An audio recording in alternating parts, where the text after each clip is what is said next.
Chop, we've got an interview to do. What are you doing? You nearly killed me, man.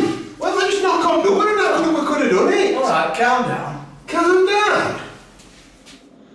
What were you doing yesterday afternoon, Terry? A lot of people were gripped to the televisions around here, weren't they? Were at ITV. Oh, Uncle Les on Chase. I actually were at Middlewood with Physio. We were training, and I got a message through saying that he were on. So I hadn't seen him. He didn't do very well, apparently, did he?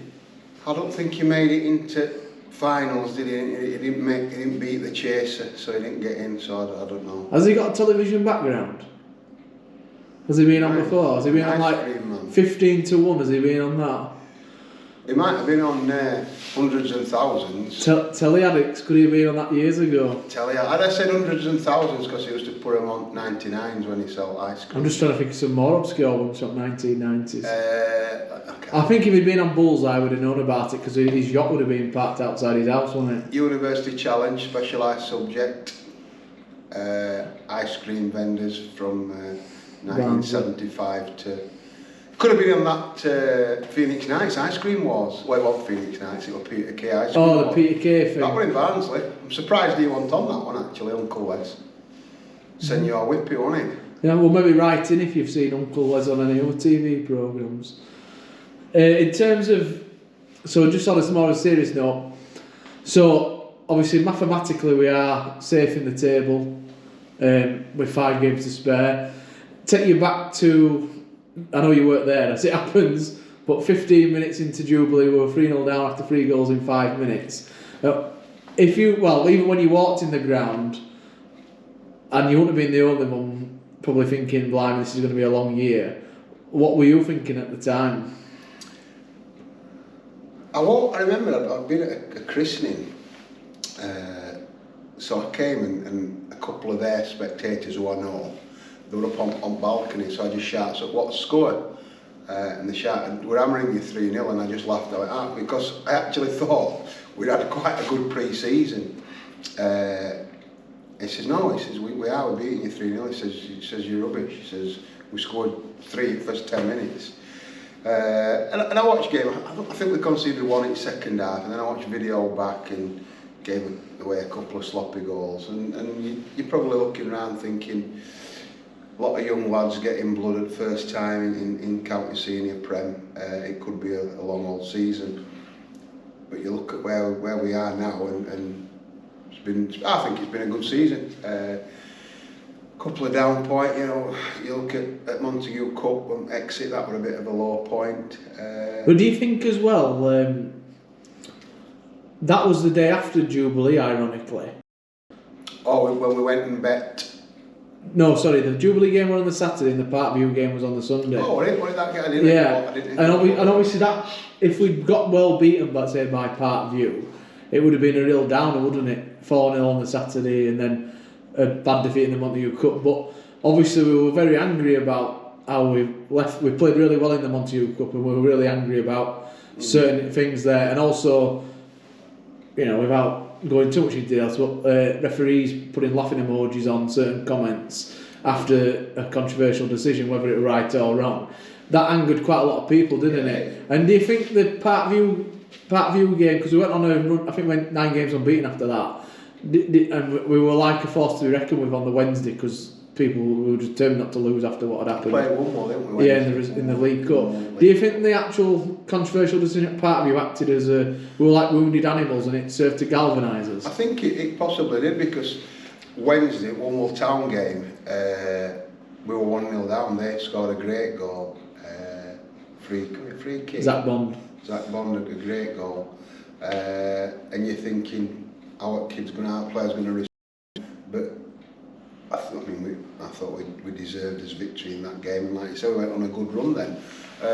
And I think probably, I don't know exact dates, but probably 2 or 3 weeks after, we played Parkview again in Rotherham Charity, and I think that was a big game. I think that was a significant performance and result.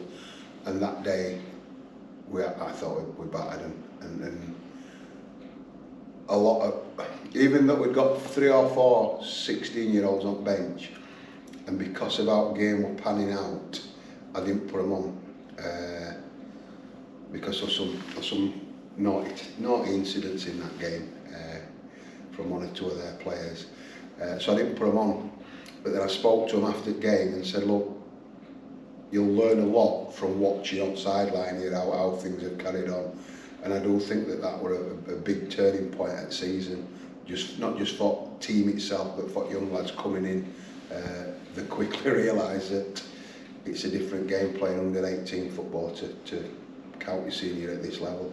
But going back to sort of the original question, I think after that 3-0 down where we were at half time, you'd have never 45 games to go that would have been safe and comfortably as well. I always believed it.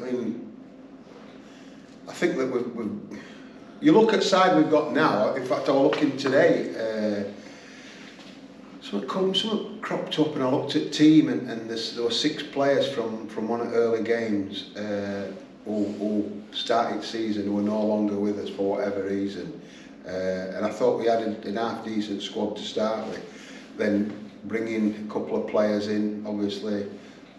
Bailey's come back in. Young lads have gone on and playing really well. Brought Tom Cotson in, he won't want to mind, but we brought young Tom in. And I look at the squad now, and even though we've lost probably five players, I think we're in a better position now than we were at the start of the season. And I thought we might have probably a tougher challenge than we've had. Or I thought we might, Well, we had to rebuild the side at the end of the day. Looking at last year, and we keep going on about last 10 games of last year, and we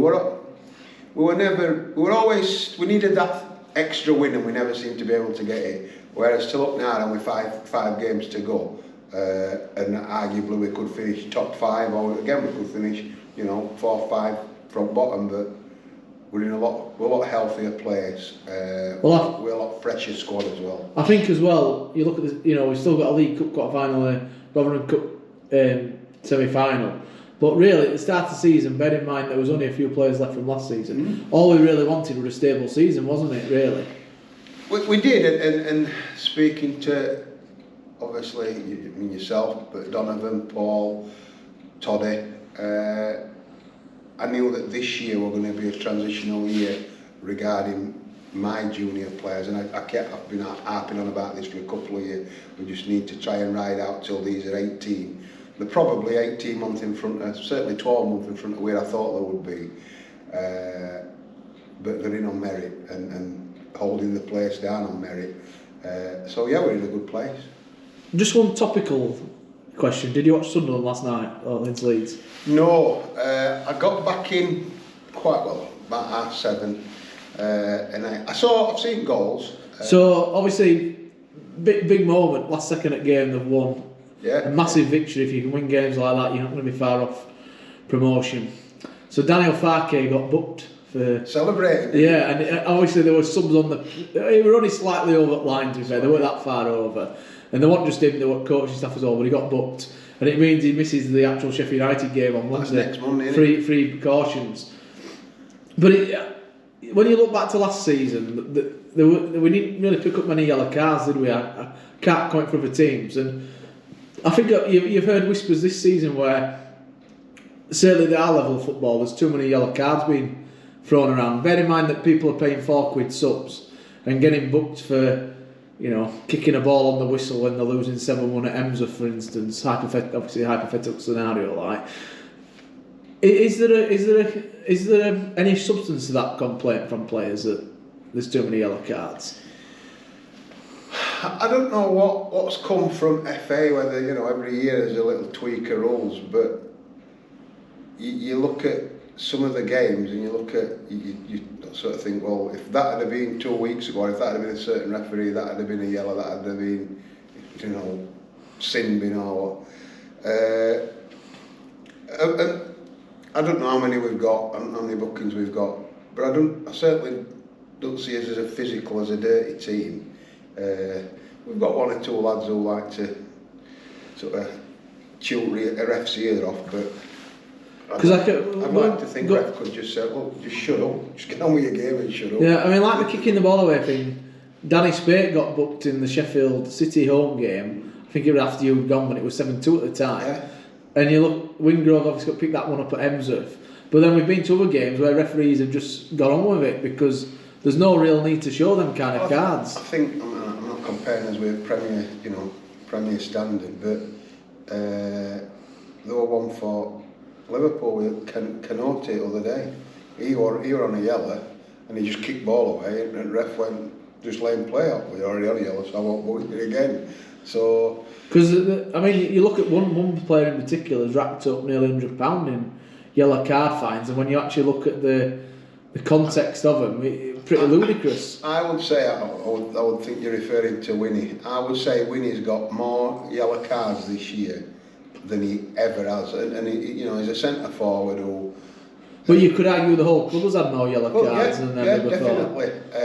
But with Ryan, great last week that he got his 150th goal in something like 140 odd games.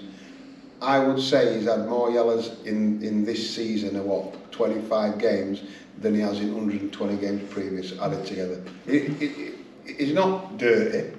He's not, he gets kicked from pillar to post because of what he is, because he's a goal scorer and a threat. And he's probably picked up, 8 bookings this year? Because I also look at it, and this is another, it is a hypothetical scenario, but it is tied to a real event. But obviously at this level of football, clubs are struggling for players. So if people are picking up fines for next to no, they might just think, stuff this, I'm not paying 40 quid when I'm not done out. And, you get partner at home saying, why is it costing you 20 quid every week to go play football? Well, it ain't cost me that, but you got booked here and you got booked there and you got put and yeah, I cost 12 quid this week. What did you do? Well, we're losing 7-1. The referee blew his whistle. And I kicked it, and I mean, you look back at the video and of that particular Wingrove yellow card, and the video proves that it was the wrong decision to yellow card him because he kicks it bang on the whistle, but he still sends it in and he still pays the fine. But the hypothetical scenario I wanted to throw to you, which does tie to a real life event, but obviously clubs, more so NC, obviously advertise for like physios, don't they? And the target audience for that is university students who need to get their hours in. Now, if say we got a university student here as a physio, and for argument's sake he went to Stocksbridge and the referee waved him on, and he's doing his job, and all he's said to you, Terry, I'm only doing it for 6 months because I need to get X amount of hours in. Yeah. He runs on, treats him, and then gets booked for entering midfield play when the referee's clearly waving him on. How would you feel if you were in that situation? Because you'd just be thinking, what am I doing here? That one with Physio were just bonkers, and you can clearly see that he waved Physio on. And the fact that the player went, no, I didn't need him after he'd waved him on, that's not Physio's fault. And then booking him for coming on field to play, I just. But what gets me is, why did he send it in?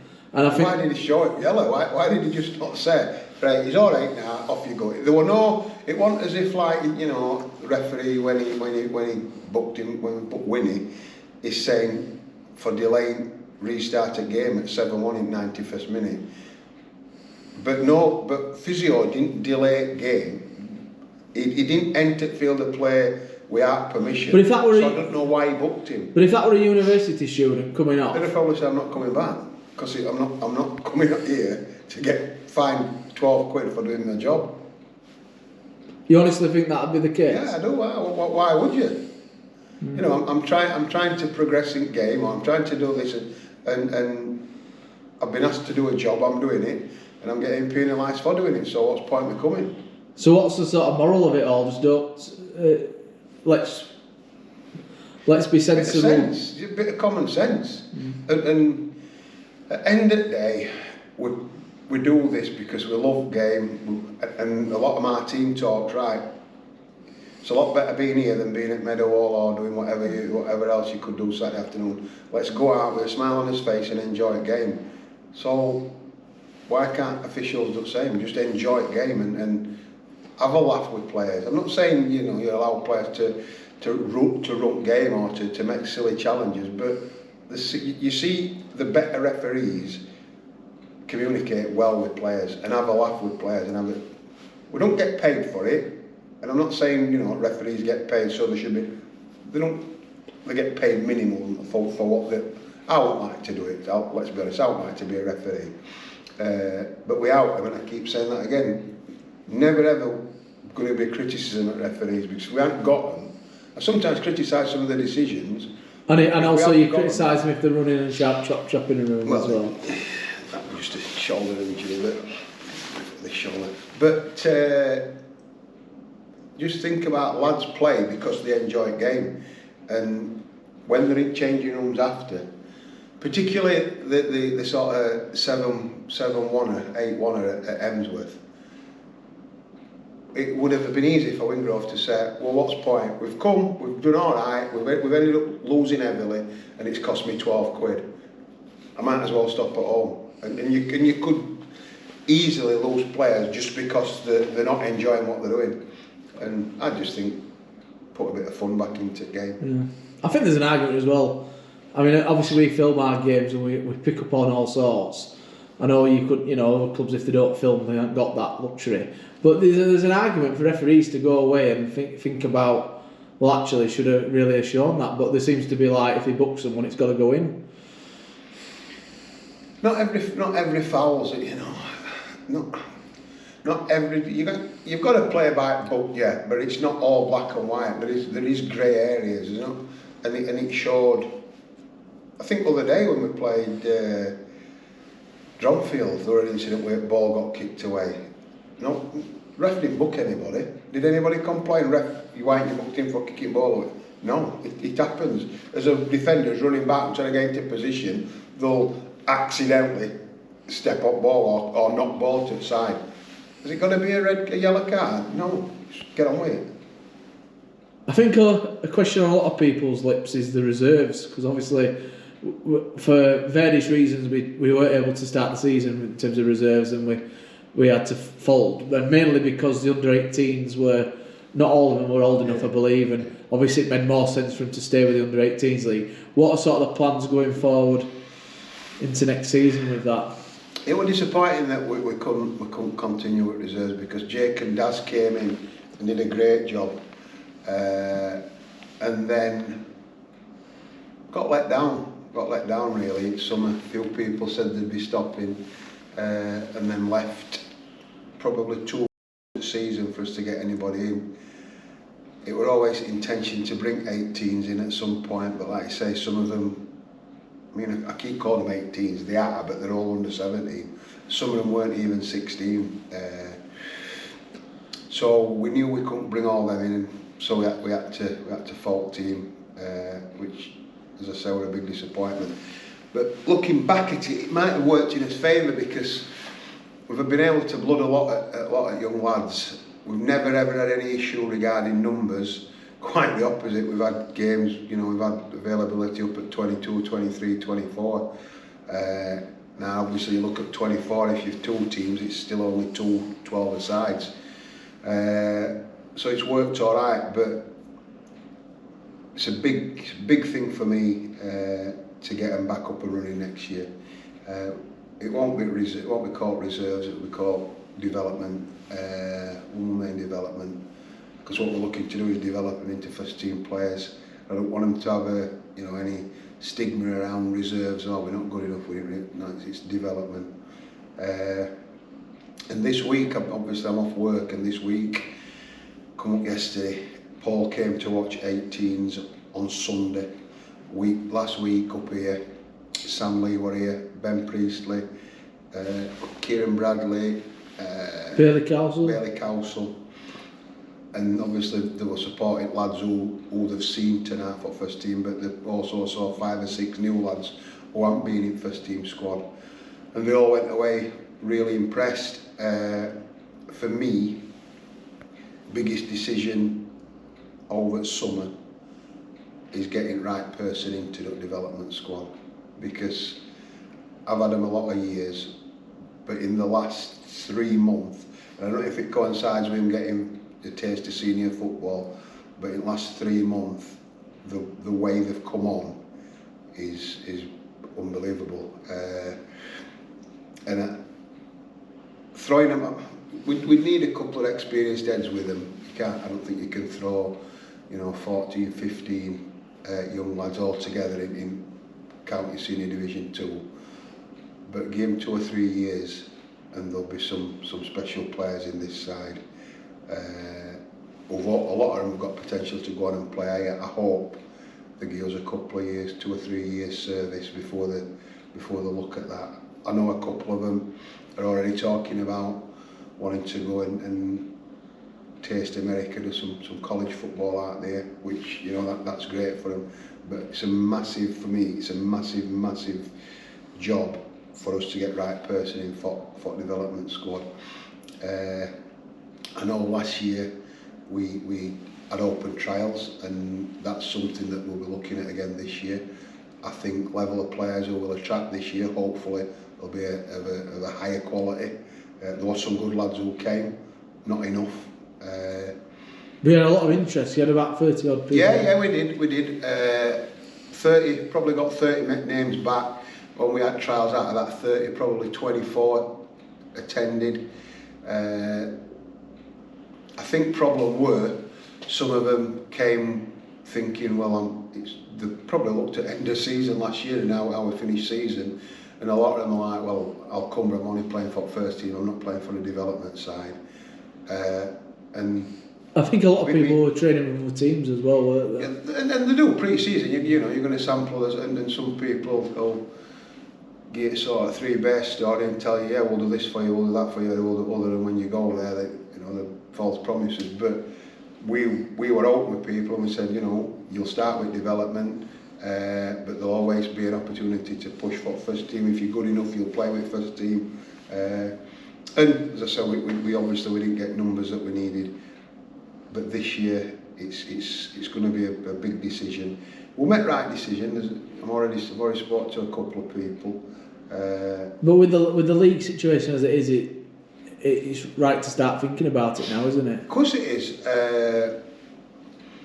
We obviously, they've still got another season if they want to play under 18 football, and if they do, then obviously I'll take them through to that.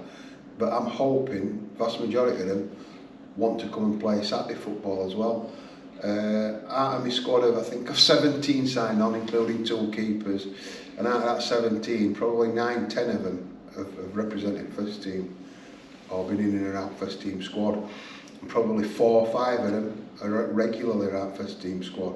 I mean, do you think, obviously, the fact that we want to finish as high up the league as we can, but you could argue if we lost all 5 games, it's not end of the world. And at the same time, you could argue, really, there's no better time to blood under 18s because it's a bit of a balancing act, because we've started season as an under 18 squad. As first 2 matches we played, probably hardest 2 sides. Sheffield FC, we lost 1-0 last 5 minutes. I thought we were better side that day, but they are the best side we've played. Then we lost to a couple of games, and we lost to Treaton, and they just bullied us.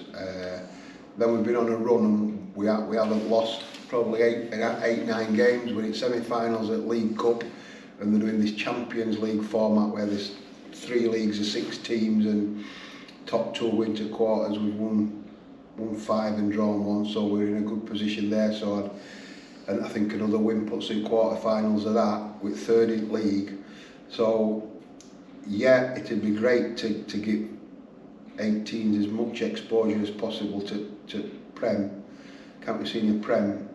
But what I don't want it to be is a detriment to lads who aren't in first team squad, and lads turning up on Sunday morning tired or picking up injuries. I know Noah on a couple of occasions.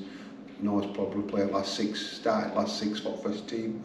He missed last week, he was injured, but I don't want such as Noah picking up an injury and then us going with the 11 players with under 18s and ending up them dipping. So it's a balancing act. But the fact that we've got numbers that we have got, we can keep rotating players and bringing 3 in here and 4 in here and a couple more in here. And every one at 18s who want to be involved, I said at the start of the season, they'll get at least 1 opportunity. And as I said, we gave 10, 11, 2 strikers will definitely get an opportunity. That's Alfie Exton and Zach Barraclough. they'll both get an opportunity.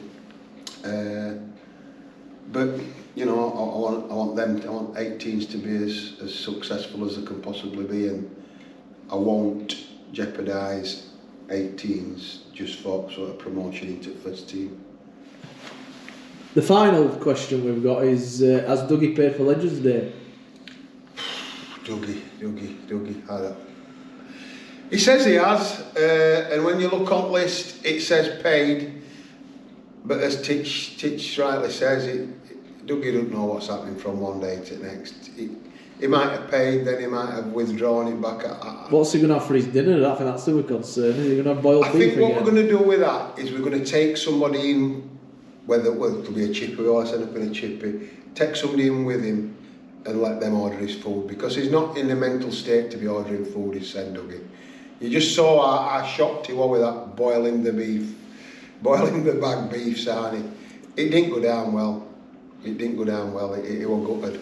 In fact, nobody's seen him. He's up here, he always come, I've been off Monday, Tuesday, off work, and he's always up here, nobody's seen him. Maybe he's working for a change. I doubt it. But there's a lot of excitement around Saturday, isn't there? Really looking forward to Saturday. Paul's just put final numbers, and there's 100 of us going. We went to Halifax last year and had a fantastic day. We're going to Skipton this year. This is probably about, I don't know, 8th, 9th year we've gone somewhere, always different places. Brilliant day for a brilliant, some brilliant people who've been and sadly no longer with us. We'll get out there. As I said, on Saturday, age range will be from 18 to 80. We'll find a pub what's welcoming 100 people at around about 3 o'clock. We'll have probably a minute's silence and a 2 minutes applause, and it'll be good. It'll be a good day, really good. They're great days. And I think good thing about, they're always special, but there's quite a lot. I would say there's about 20 people who are going this time it's the first time, including 5, 6 at first team lads. So they'll taste, or they'll see what Wombwell Main's all about away from football. Do we know who Frasman is yet? No, nobody knows the Frasman. If you know Frasman, can you comment below and tell us who he is? Hopefully He'll turn up. He'll turn up, and if Frasman does turn up, I'd like him to come and make himself known to me, because I've no idea who Frasman is.